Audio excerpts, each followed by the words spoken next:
Welcome to the Happiness Secrets podcast. I am so excited that you're here today.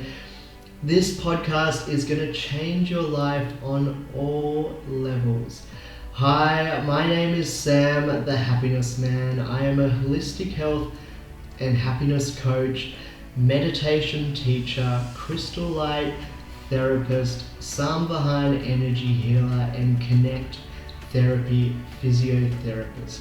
My purpose in life is to help world-changing entrepreneurs such as yourself to be truly happy and to achieve all your big dreams in life. To literally be a 10 out of 10 in all areas of life, from happiness to health to your soulmate, friends, family, business, finances, and your freedom lifestyle. My mission in life is to awaken the world and to create world peace through the Path of Dhamma, holistic health awaken centers, Utopian communities, and the World Peace Charity to solve all the world's problems. But I can't do this alone. I need world-changing entrepreneurs like you to be truly happy and to achieve your big dreams in life, to share your gifts to the world. And this is how we make true global change, by all healing ourselves to heal the world. P.S. If you resonate with the message, or if you love this podcast and got so much out of it, then it would absolutely mean the world to me if you could share it with someone that you love. And if you could leave a 5-star review, this helps us to spread the message with the world. And you'll also go into an amazing competition where you can win 2 prizes up to a value of $4,444. If you listen to the end, you'll find out more about the competition as well. Enjoy.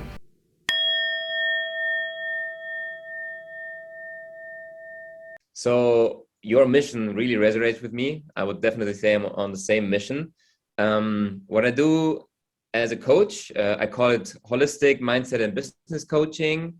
Holistic because I do think that all the different aspects of life are interconnected, right? Like our outer experience and our inner experience, and then also relationships and business and self-love and self-image and all of those things. So that's why I have the holistic in there.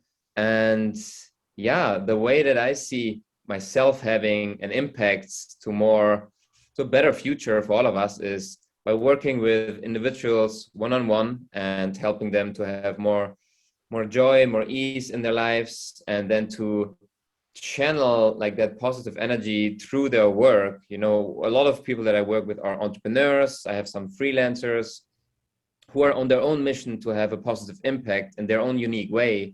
And basically working with me is a little bit like a turbocharger, but not one that feels like super, like pressure. But yeah, we can actually flow and have joy and inner peace, and through that speed up our progress and have a bigger impact on the world. Amazing, mate. I absolutely love that. I really resonate with your purpose, your mission, and yeah, just your energy, mate. I can tell you're a really good, kind-hearted person who wants the best for everyone. And I would love to hear a bit more about your story, like with your spiritual awakening and how you got to this point with helping your clients. Yeah. So very shortly, I studied physics. After physics, I did the bachelor degree. I went into the startup entrepreneurship space and co-founded a company that I was running for 2.5 years. Didn't work out. And maybe the last 3/4 of a year or half year, I got into a depressive phase because I felt stuck in life, and that business was not super aligned with my purpose. It was like a very positive impact. We're trying to improve the childcare field, basically the communication that's happening there, and great cause, but not my own personal mission. And so that led to a big change in my life. I decided to quit the company. And I also decided, instead of figuring out what I'm going to do next, right? Because there was like a little bit of like, wait, what am I going to do? How am I going to earn money after I quit the startup? Like, what's the next thing for me? Instead of diving into that right away, I made a conscious choice to dive into researching, how does happiness work? How does life fulfillment work? Where do our emotions come from? Like, I never thought about that before. It was just there until it wasn't. And so that led to, I would say, the spiritual awakenings side of thing. I didn't have like a single moment where, near-death experience or drinking ayahuasca and then everything was different. It was more like a gradual, like, this is how it is, right? Through reading books, getting into meditation, doing Vipassana retreats. And then that was maybe 5 years ago, 6 years ago. I came and I was traveling in Australia at that time, in my camper van, with my journal, with my books, spending a lot of time by myself. And then I came back to Germany, and it took me probably around another year to realize the transformation that I went through is something that I want to provide for others in one way or another, right? Like just helping people by speaking to people directly. That was basically the missing part. Like, okay, I want to help people feel better and live a better life, but how, right? And then like 3.5 years ago, when I got into coaching, this is when it clicked. It's like, I actually can work as a coach and have deep one-on-one conversations with people and help them in that way. Yeah, that's how I ended up as a coach. Amazing, mate. Such a cool story, mate. And no, it's good to see the background of what we've had to overcome and to get to where we are today. And yeah, so you talked about you did a Vipassana camp as well. So I would love to hear a bit about your experience on that. It was a very beautiful experience. It was close to Brisbane in Australia.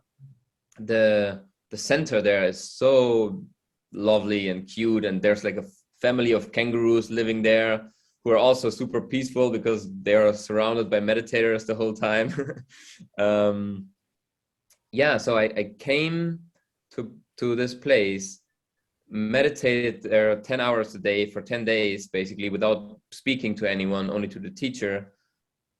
And it brought my meditation game to a whole nother level. Like the depth of the meditations was something I've never experienced before. Simply the fact of not having any input, right? It's not only not speaking to anyone, it's also you don't read, you don't listen to podcasts, you don't listen to music, you don't have your phone, you don't have a pen and a paper to write stuff. So you're really just with your own thoughts and with your own presence. And then what was really interesting was right afterwards, it stopped. Like the last day was on Christmas, and I didn't know anyone there. So I just came to Brisbane basically, or I think it's Pomona, not far from Brisbane. And then I met a guy there, and on the way back, I took him in my camper van to Brisbane. He was like, man, if you want, you can stay in my room because I'm going to fly down to Sydney to spend time with my family. He's like, oh, this is amazing. I would love to, thank you for that offer. But then I was there on my own on Christmas, and I felt super weird. Like I just had this very amazing experience, but now I'm back in the normal way, in the normal like life, and it's Christmas and I don't have anyone. My family is on the other side of the world. But yeah, I felt it was a huge thing for me to go through that. Also with just like sitting for so long in meditation, like, yeah. And then I decided at that moment, right afterwards, I'm going to do that again in like a year or so when I'm in Germany. And then I did it a second time in Germany, and probably maybe in 2022 or next year, I will do it a third time. yeah, it's a very beautiful, very deep spiritual practice. Ah, perfect, mate. Yeah, it is like, yeah, quite deep you go into it, and it's quite like challenging, like It all is. your stuff comes up, and but in a good way, so that you can be with it, to be economist. And yeah, no, I'm feeling the calling to do one again soon, actually. Cool. Awesome. Yeah. And did you say before you've like dabbled a bit in psychedelics or in the past, or not so A much? little bit, I would say more in the recreational way. Yep. My first ayahuasca experience was after that. I've taken mushrooms now in a ceremonial context, in a ritualistic way. Yeah, and I think like my whole interest in, drugs or psychedelics has shifted from, oh yeah, this can be really cool and fun, to how can I use that as a spiritual, tool to help me grow as a person. Yeah, yeah. So I had experiences with psychedelics before that, but all the very impactful ones happened in the last, yeah, 4 or 5 years after the first Nice, Vipassana. nice, man. Can you? Is there any big realizations you had from ayahuasca or your mushroom journeys later on, or it's a bit Um, debatable?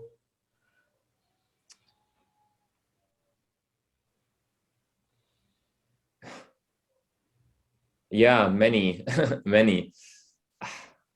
Someone recently asked me like, what was the benefit basically I had from plant medicine? And there was one moment, maybe 3 years ago, when I was walking through a forest. It was fall, so all the leaves turned red and yellow. And I was walking there, and a little bit of wind came. And then, like, a few leaves were falling down right in front of me from this tree. And I just stood there in awe of the beauty of that. Mm. And I noticed, like, I probably saw falling leaves so many times in my life, since I'm a child, and I never got so struck by the beauty of it. Mm. And I think that was a moment where I was like, oh, all this inner work and the psychedelic experiences that I had, yeah, I have that appreciation for nature, for beauty, Mm. because of the transformation that came from it.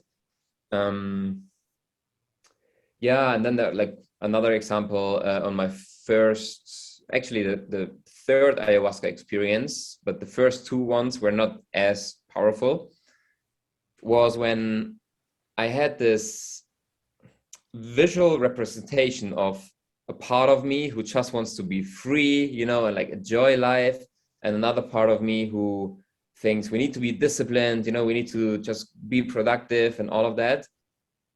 And I realized that the relationship I have to that part was quite negative. I was, I don't want this part. I need to, instead of, hey, you're a part of me. Let's all come together in harmony. And what is your need? What is your need? How can we co-create an amazing life where we're not just only having fun and hanging around and, not putting in the inner work and the outer work to have an impact, to become a better person, but also how can we not just be disciplined and strict, but also have the flow and the lightness of being alive. And yeah, so the shift was in how I deal with those different parts in me in a more loving way, instead of like, yeah, this is cool, but this is bad. Yeah, yeah, yeah. That's really deep and profound. It maybe for some people listening, it sounds so simple, but it is like profound. And I think the first thing, like you said, I swear after psychedelics, I see like leaves in like high definition now, or it seems like I know like just like the extra green in the leaves, and you really notice the beauty in it. And just like as something as simple as that with the leaves falling, and just when we really slow down the beauty in every present moment is amazing. And yeah, I've been going through that too, that there's both sides of us. It's like, yes, we do have that infinite loving God spirit side, but as well in this physical reality, there is that love and fear, even though it's all love behind it all. But can you really accept that and bring balance to that? And even just the balance of the divine feminine of just being here now, but also that divine masculine of taking action and creating in the world. I think it is a real gift, easier said than done as well. But yeah, very, very profound. And when we were talking earlier, I heard you're living in a house like full of entrepreneurs. That's Yeah. correct. Yeah, that's such a cool idea. Like, can you tell me more about that? So we're in an apartment, the rooftop apartment. Basically, it has 3 levels. It has 9 bedrooms. So I think with the friend that stays with me right now for a week, I think we're 10 people. And yeah, most of them are entrepreneurs. We have some really cool a climate tech entrepreneur. She's working on providing clean drinking water. Cool. We have another. She's a woman, another female founder who is in the plant-based space to support, the transition to more people eating more plant-based. And it happened. This whole experience happened because friends of mine that I met in Bali. I was living in Bali for 1.5 years. They found this apartment and they just made a deal with the guy who rents it, usually on Airbnb on a like day-to-day basis, to block it for us for 2 months. And then they basically went around and looked for the right people to join this experience. Cool. And it's been incredible for me because I do like to be around people, but I don't like to spend a lot of time making that happen, right? Let's say during the week, I have my coaching clients, I have like sports I want to do. If I need to drive like 45 minutes one way to see a friend, I'm probably not going to do it during the week. Yeah. But here, living with so many cool people, all I need to do is go out of my room and then I can socialize. Yeah. And it feels really great. So this is going to be over in 6 days from now. Like we're recording this on the 4th of March. And then after the 10th, I will travel around a little bit. I will rent a camper van for 2 weeks and live in nature, hopefully, in beautiful places in my camper van. And then hopefully I find a similar experience like this, maybe more outside of Lisbon, of the city, more in nature, but in a bigger group of people and in a great community. Because I do think we all need community, and it's something that even though more and more people kind of come to the cities, we feel more and more alone, right, and disconnected. And then all the digital nomads, who have location independence and who could travel around, they also very often struggle with loneliness. So making things like that happen, like those co-living experiences, I think is super, super amazing. Cool. So I absolutely love that, mate. And I usually leave this question till last, but while we're on the topic of what is your vision for helping the world? And I guess, like you said, this new community, co-living, or like the Utopia, and or you've got an entrepreneur doing clean drinking water and other things like that. Like, yeah, what is your personal vision for it? And then we'll maybe dissect it, how we can actually create it. Yeah. I think in my personal vision for the world, everyone who wants to live in community can actually do that. And we have the spaces available, the kind of the structures. I personally would love to live in a place, in a piece of land, in nature, where I might have my own home there or my own hut, especially later when I think about 5-10 years in the future. I might have a a girlfriend, wife with kids. So I do want to have like a little bit of our own space, but then directly connected to community spaces, you know, where we can maybe cook together, we can have bonfires, we can sit in a circle, you know, like in the good old days, thousands of years ago. I think there's a lot of power to that. And for the people who prefer cities, maybe they find similar ways to live in cities. That's that part. I don't know how much I will be involved in that directly, because my purpose, my passion, my skills, my talents are in deep coaching. So you need other skills for that, right? It's more like organizing, facilitating, bringing people together. Yeah, maybe I partner up with someone and kind of get involved somehow. Here in this, just a quick little maybe anecdote. In this experience right now, at the very beginning, I everyone was like, hey, what can we help each other with, you know? And I said, I'm super happy to provide some coaching and give each of you a coaching session, to the ones who are interested. And then people started taking me up on it, and everyone was like super happy and super amazing. So with Steven, the guy who started this whole thing, we're already talking that maybe, you know, we can collaborate, and I can do workshops for the community. I can provide some coaching, and if he's doing it again in the city, if I live with them or not, probably not, but I can still be involved. And he's thinking, how can we scale that, right? Which is not so easy, I think, to scale like communities that live together. But there are a lot of people that I've met already who have a desire to start a community. So that's one piece of the equation. I think the other piece, and where I see myself getting more and more involved in, is what has the biggest impact on raising the level of consciousness we have on that planet. I think if I find a way or an opportunity to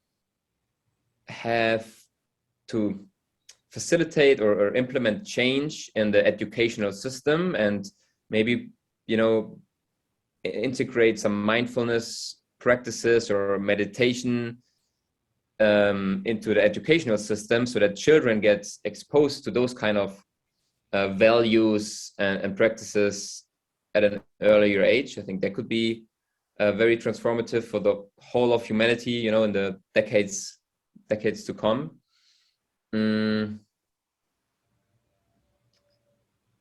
And with the whole psychedelic revolution that's happening right now, you know, with more and more research showing very clearly that psilocybin and MDMA and ayahuasca, that those substances can be extremely helpful for healing, you know, the trauma that we carry around. I think that is a very exciting field and possibility to speed up the progress of evolution of consciousness, because I'm very certain that it will only continue. We don't go back in our consciousness, right? Like after we wake up, we can't just forget what we've seen. And I think that's also true on a global level. But the question is it happening fast enough, or are we fucking up the planet completely before we see more clearly what we actually doing, and who we are and why we're here. Amazing. Yeah, I absolutely love that, and I resonate with everything you're saying. I agree with it, and it's curious. I always used to say this, like, find inner peace within yourself to find world peace in life.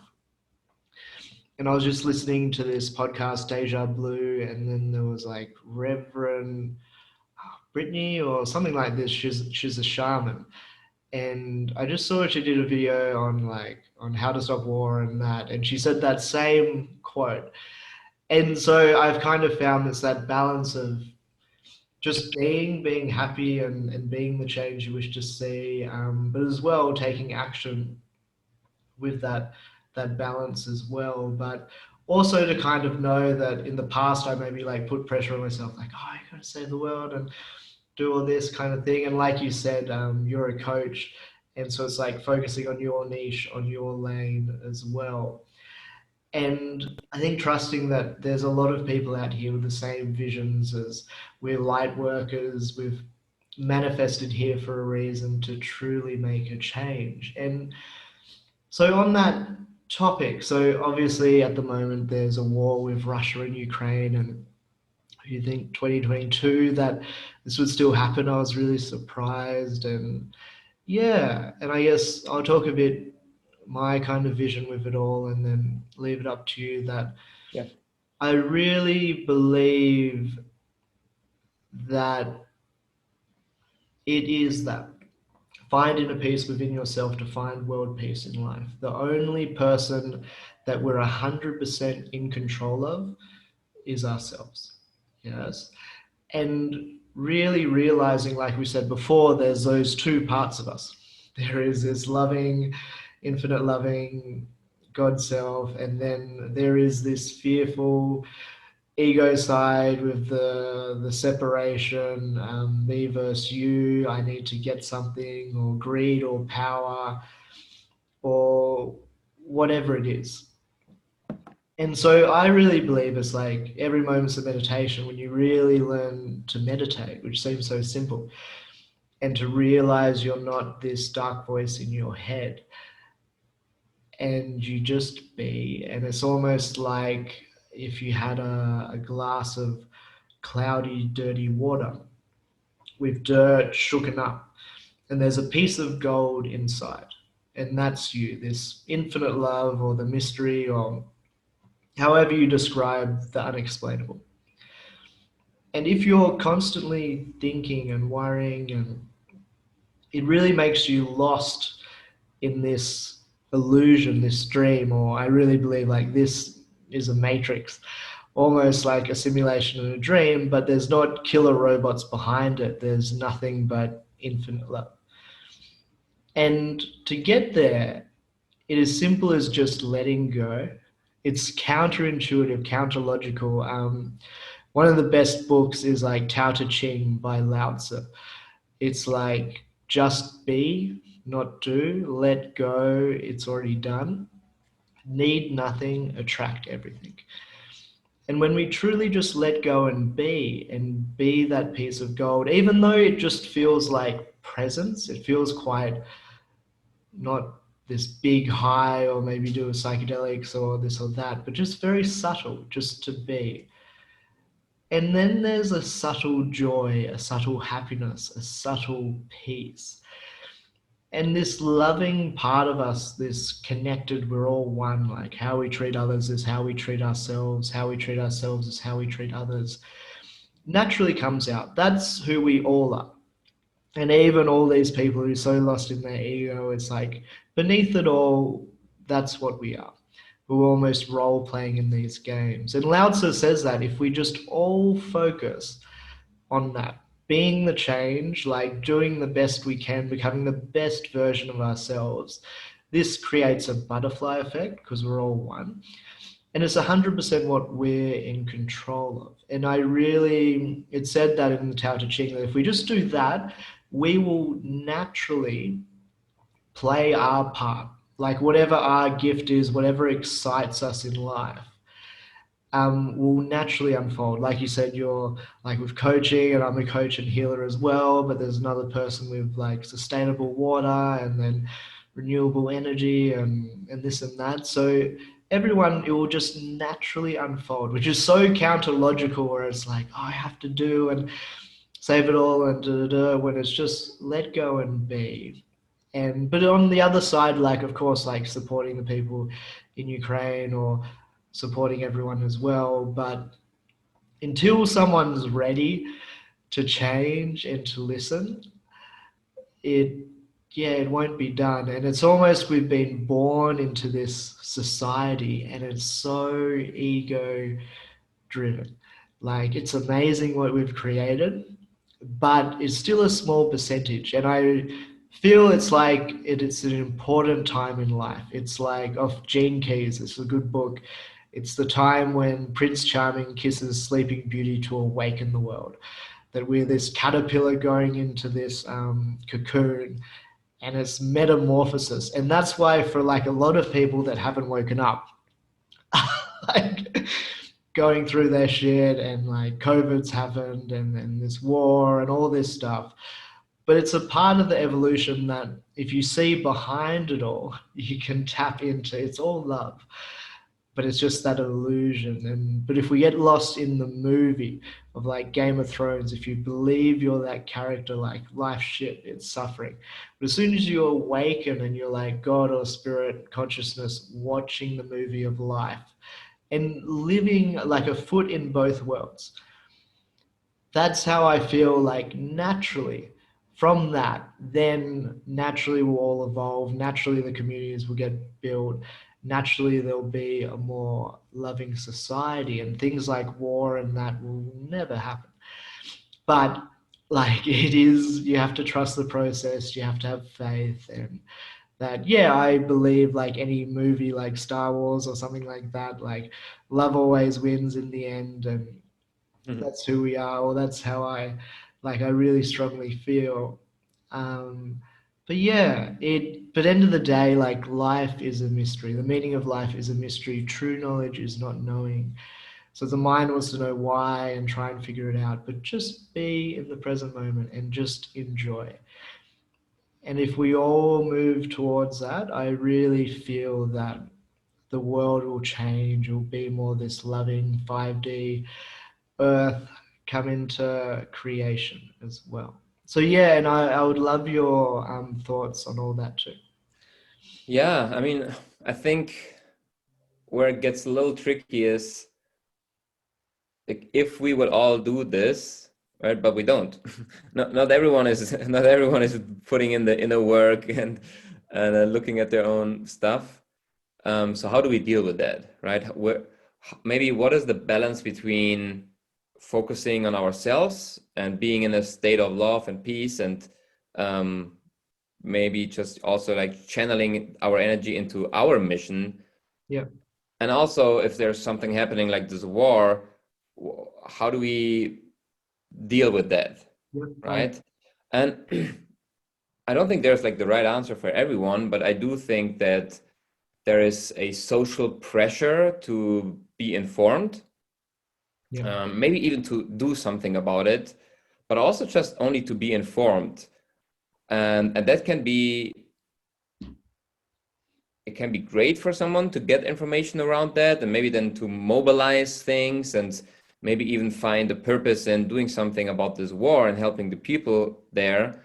But it can also be very distracting. Let's say for me personally, I know what my mission is. I know how I help people and how I want to continue to help people. And spending 5 hours to learn about what is happening there and whose fault is it, or what are the motives from Russia, from Ukraine, it will not be time well spent. And it needs a certain amount of confidence in that to maybe withhold the social pressure that exists around news in general, right? Like, what do you mean you don't know about this? What do you mean you haven't watched the news? Yeah, I don't. I do know about the war because I live with people and I've heard of it, but I don't consume any news. I haven't watched any like news or documentary or read any articles about like what exactly is happening there and what is happening today, what is happening yesterday. I don't know, and I think I don't need to know. At the same time, it's not that I want to ignore it because I don't feel emotionally ready to, feel it. I know like humans can be so terrible and horrible, and bad things happen every single day on this planet. We have child abuse, we have rape, we have murder, and we have wars where innocent people get killed. And if I think about that, I feel it. It fucking sucks. It's really, really bad that this happens. From my own human experience, right? From the or perspective, from the perspective of the universe, probably not, right? It's just nature. Trees, they grow and then they fall and they die, and this one animal eats the other animal, and like that's it. And humans, you know, maybe we just also grow and evolve, and then we get into conflicts and we kill thousands of other humans.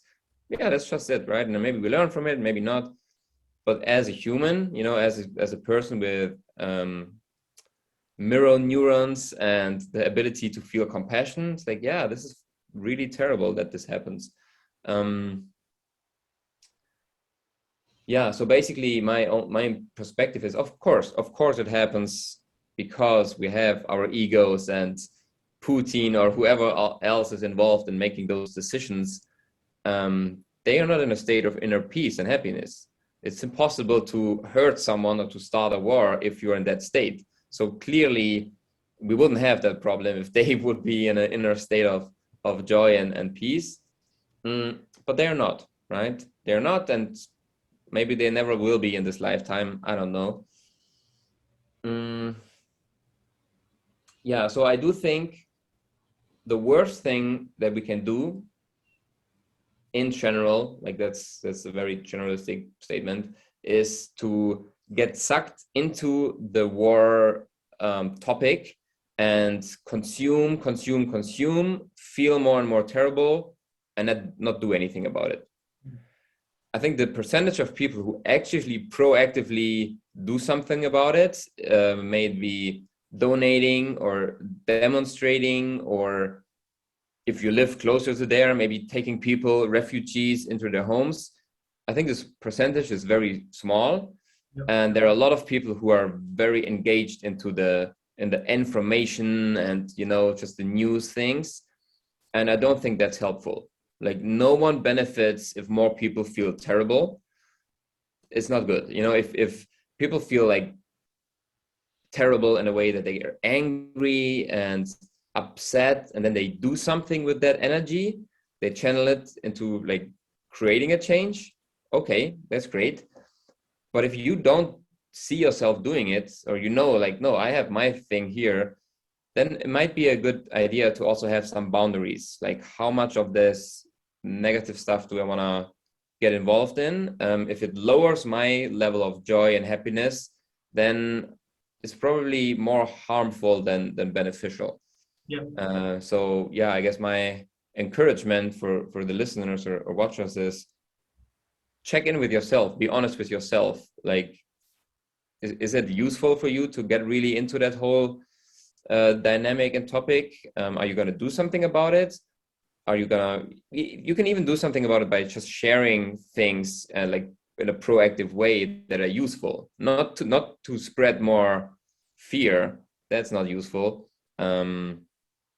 Yeah, that's kind of my take on the whole war topic. Mate, I love it, and I agree with you. I don't watch the news either. It's like you just see it, like, usually if it's important, you see it on social media or what it is. And yeah, it is that fine balance. And I think it's very true what you said of like trusting yourself and intuitively. Like, I don't know exactly all that's going on. I see little snippets, and yeah, and it's like you simple as just you can be in that peaceful state, and it's no point getting into that fear, and then that kind of spreads as well. But you can even just send your blessings there, like we're all energy, and send your blessings there. And it's like, as simple as like, do you choose love or fear? Yeah, so depending if like you feel you need to be informed or not, but then what do you do with that? Does that just make you anxious, and then you spread that to your partner and your family and friends, and oh my God, the world's this, and COVID and this, like life's shit, da, da, da, and then it spreads? Or do you go, oh shit, like, do you know what I mean? Like, oh, well, that really, I'm very grateful for what I have in life. And I've realized I've been worrying about first world problems. And yeah, what can I do to help myself spread love, to even as simple as just spreading it to those around you, or a simple smile or a simple hello, or whatever it is. And then trust yourself. If you intuitively, like you said, we're coaches, like we know we're helping our clients, we're doing our work, and it's like, even though it seems like it's that niche, we know that there's going to be a butterfly effect, and you can't help everyone. There's the other side of it, I met someone who's like, oh, I'm in this charity and this, I've got to help this and that. And they were like burnt out, stressed out of their mind. And so it's that fine balance. Yeah. And I'm sure there's some people that their soul calling is to really to be active and do it all. But you really need to like tap in yourself, like forget what friends, family, the media think. Like what excites you, what's your gift to share with the world? And that balance between, yes, inner peace within yourself to find world peace in life, but also how you interact or how you spread that love to the world Yeah. as well. So I really liked your point, what you said. Yeah, I mean, we only have, we have all 24 hours in the day, and if I know this is my mission, this is how I contribute to a better planet, to a better humanity. If I then get like into the news and what's happening there, I just need to be aware that I'm gonna take away from this, Yeah. right? Like we have to choose our battles. That's Yep. I would love to do something about the war there to help people get more drinking water, to help have them better access to education, to teach meditation to more people, to save more animals, to talk more about holistic health and nutrition and movement. But I can't do everything at the same time. If I would try to do it, and I would make like super, super tiny impact and maybe all of those areas. So yeah, we have to choose where we want to put our energy in. And there is not one thing that is most important. There's just like one thing that is the right thing for me. Yeah. And for me is one-on-one coaching at this point in my life. For Yeah. someone else, it might be, yeah, organizing demonstrations to show the political parties that this is what we believe in and the change we want to see. And for the next person might be to be a doctor, and for another person it's being a meditation teacher. And Yeah. yeah, No. of course I don't do only, like, my life consists of more of only doing one-on-one coaching, but that's my profession, my purpose, my passion. So I know I don't want to get involved into some, I don't know, like, saving animals, even though I deeply care about animals. But that's a whole other thing, and I don't want to do two things half-assed, because that's going to be less impact in total. So Yeah. yeah. No, I agree with you. And I think it's a very important point. Like, yeah, you have to like trust your intuition and what excites you, because if your cup is full and overflowing, you're going to help those people around you. If your cup's empty, then you can't truly help people. So it's not selfish, it's like selfless. And if we all followed that path, like the world's going to be a better place, everything will fall into its natural order. So I Yeah. absolutely love that. I love you as a person. So thank you so much for being on this episode of the podcast. So if people resonate with you and they want to work with you, how can they find you and what type of transformation are they going to get? Either through my website, which is jantrautwein.com, so JANTRAUTWEIN.com, but they probably see my name somewhere in the Yeah, yeah. description of this episode anyway, or through Instagram at Jan_Trautwein. Yeah, that's the best way to get in touch with me. And the way that I work with my clients is, it's a rather organic and slow enrollment process, where we both get to know each other, feel into each other. Like, am I excited to help this person? Do they have the same values as I do?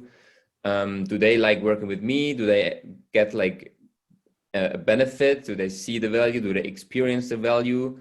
So there's no like sign up button on my website or something like that. It's really just like, if you feel called to, get in touch, and we can speak, we can chat. I can give you a free coaching session for you to experience the work that I'm doing before making any decision to move forward. That's very important to me. And also, I want to see how is it to coach, a new person? Like, are they responsive to the coaching? Is it a good fit or not? And the transformation, I mean, I do one-on-one coaching, and it's very individual. Like, every person is looking for a different transformation, right? Like, there are commonalities between my clients. Very often they do want to feel more peaceful and less stressed, work-wise, or like just in general in their life. They also very often want to have a bigger impact through their work, or find the clarity on what is it they can do to earn money that is really meaningful. Like the transition from maybe a job that you got into just to earn money to something that feels like a life purpose. Yeah, and then depending on what transformation someone looks for, we might work together for 3 months or 6 months or a year. Like, all of those things kind of are discussed on an individual basis. And yeah. Amazing, mate. Sounds perfect. Well, thanks so much for coming on. We'll have to have you on soon. And yeah, really looking forward to collaborating with you Yeah, in the future. So thanks too. so much. Thank you, Sam. You're Awesome. welcome. Right. So I hope you enjoyed that episode of Happiness Secrets. So like I said before, if you got value out of it, if you resonate with our message to awaken the world and to create world peace, then please share this with someone that you love. And if you leave a 5-star review on Spotify and on Apple Music, and you take a screenshot of you sharing it with someone that you love, you enter this amazing competition that you will win Meditation Mastery for free. This is such a life-changing course. This is what I teach my high-level clients in video form. This is your 60-day path to healing your anxiety, depression, stress, and worry, so that you can be happy, fulfilled, live with joy, and have it all. You will also win a 90-minute one-on-one coaching and healing session with myself personally. This is at a value of $2,222. The course is also at a value of $2,222. So that's $4,444 of value for you, helping to spread this message of love. Thank you.